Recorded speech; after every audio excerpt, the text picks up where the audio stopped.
Je vais présenter ici la façon dont on résout des systèmes d'équations linéaires. Donc, je vais illustrer la méthode à travers trois exemples. Un exemple où il n'y a qu'une seule solution, un exemple qui donne une infinité de solutions et un exemple qui ne donne pas de solution. Donc, je considère ce système S, trois équations, trois inconnues, x1, x2, x3. Et la première chose à faire, c'est de réécrire le système matriciellement. Donc là, j'exhibe la matrice grand A du système. Et puis, ça, c'est le second membre. Donc, une fois que j'ai écrit ça, je peux écrire côte à côte la matrice A et le second membre ici. Comme ceci, séparés d'un trait vertical. Et puis, ensuite, j'effectue la méthode du pivot de Gauss, à savoir de placer des zéros sous la diagonale. Alors pour faire ça, je me sers d'une ligne pivot, qui est ma première ligne, c'est-à-dire que mes opérations vont être effectuées en référence à cette ligne-là. Je vais me servir de la première ligne, et donc du premier élément, pour faire apparaître des zéros ici. Alors pour faire apparaître 0 à la place de 2, c'est pas très compliqué, je prends L2 et je lui ajoute 2 fois la première ligne. Donc bien sûr cette opération se passe sur tous les éléments de la ligne, donc on obtient une ligne comme ceci. Et pour L3 c'est pareil, sauf qu'à L3 je lui associe L3 moins 2 fois la première ligne, et ça me donne ça. Ensuite il me reste à mettre un 0 à la place de moins 9, et pour ça je peux simplifier un petit peu ma deuxième ligne. J'ai le droit, c'est une opération qui est autorisée, de tout diviser par 2, ça me donne ça.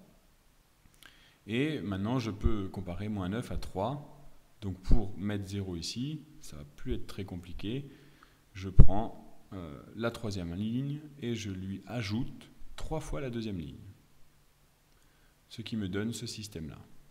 Donc là c'est le 3, c'est ma deuxième ligne qui sert de pivot pour cette dernière opération. Une fois que j'ai fait ça, donc la méthode du pivot est terminée ici, et je peux réécrire ce que j'ai obtenu, donc cette matrice, en termes de système, et le second membre qui est là va être dans ce deuxième système.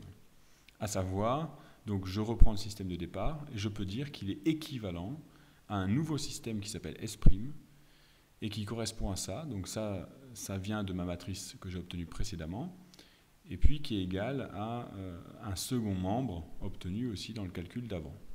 Donc les deux systèmes sont équivalents, ça veut dire qu'ils ont les mêmes solutions. Et donc ce système S' est plus simple à résoudre que ce système S. La méthode du pivot de Gauss nous permet d'avoir un système plus simple à résoudre. Ici il est plus simple à résoudre, et la manière de résoudre ça est la suivante. On commence toujours par regarder la dernière ligne, et on remonte progressivement jusqu'à la première ligne. Donc la dernière ligne, elle est plus simple à résoudre parce que, en général, c'est là où il y a le moins d'inconnus. Donc ici, on n'a qu'une inconnue, c'est x3. x3 égale 1/14e, donc ça c'est réglé, on a trouvé x3. On peut en déduire x2, et une fois qu'on a x3, x2, on peut en déduire x1, ce qui me donne ça.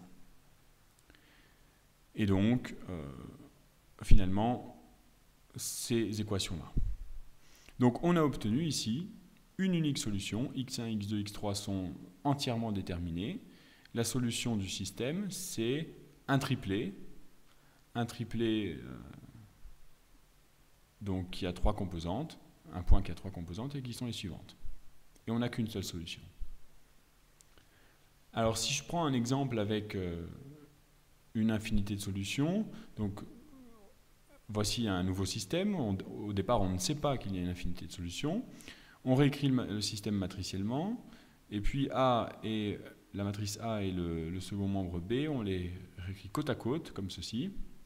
Et on effectue le pivot de Gauss. Donc je mets des zéros en moins 1 et en moins 1 ici. Ce qui me donne ça, tout en me servant du pivot 2.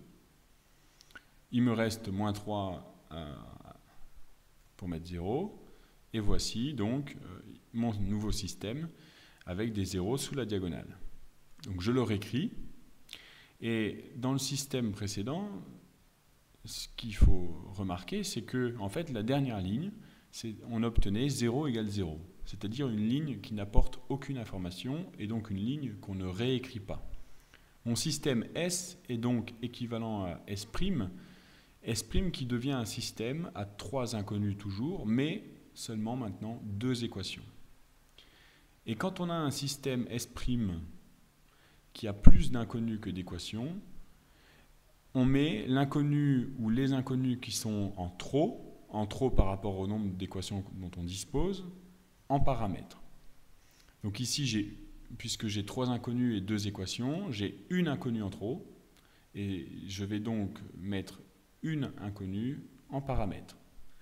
Alors, l'inconnu qu'on choisit, en général, c'est la dernière variable, donc ici ça va être x3, et mettre en paramètres, ça veut dire placer le x3 à droite du signe égal et exprimer en fait toutes les autres composantes, x1 et x2, en fonction de x3. Donc ça veut dire que mon système S est équivalent à, je le réécris en mettant x3 à droite du signe égal, et je réexprime x1 et x2 en fonction de x3. Ça me donne ça.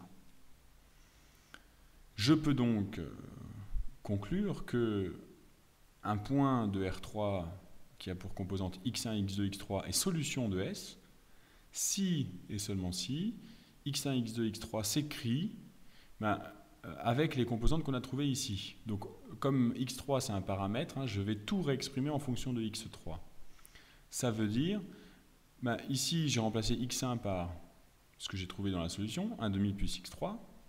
x2, je l'ai remplacé par x3, puisque dans la solution ça me donne ça. Et puis x3 c'est un paramètre, je le laisse tel quel, x3. Et ça je peux le réécrire. Je peux le réécrire comme étant égal à, alors là il y a une erreur, il n'y a pas de x, comme étant égal à 1/2, 0, 0, je sors le terme constant, plus, et je sors x3 qui est en facteur, x3 fois le vecteur 1, 1, 1. Ce qui me permet de donner les solutions de cette forme-là. L'ensemble des solutions de S, c'est le point 1/2, 0, 0, plus x3, 1, 1, 1, avec x3 qui varie dans R. x3, c'est le paramètre. Donc ça, c'est une droite. C'est une droite et il y a donc, l'ensemble des solutions est donc une droite et ça veut dire qu'il y a une infinité de solutions. Dernier exemple, je regarde ce système. C'est d'ailleurs le même système que tout à l'heure, sauf qu'il y a une chose qui a changé, c'est le second membre. Donc je dispose, comme d'habitude, ma matrice A suivie de mon second membre ici. J'effectue le pivot de Gauss en me basant donc sur ma ligne pivot. Je mets des zéros partout, des zéros sous la diagonale. Et au final, mon système S est équivalent à ce système. Et là, vous voyez qu'à la fin, je n'ai plus 0 égale 0, mais j'ai 0 égale 2. Et là, ça c'est une contradiction, c'est absurde. Et on parle de système incompatible, ce qui signifie, quand vous avez une absurdité qui intervient comme ça, que le système n'a pas de solution.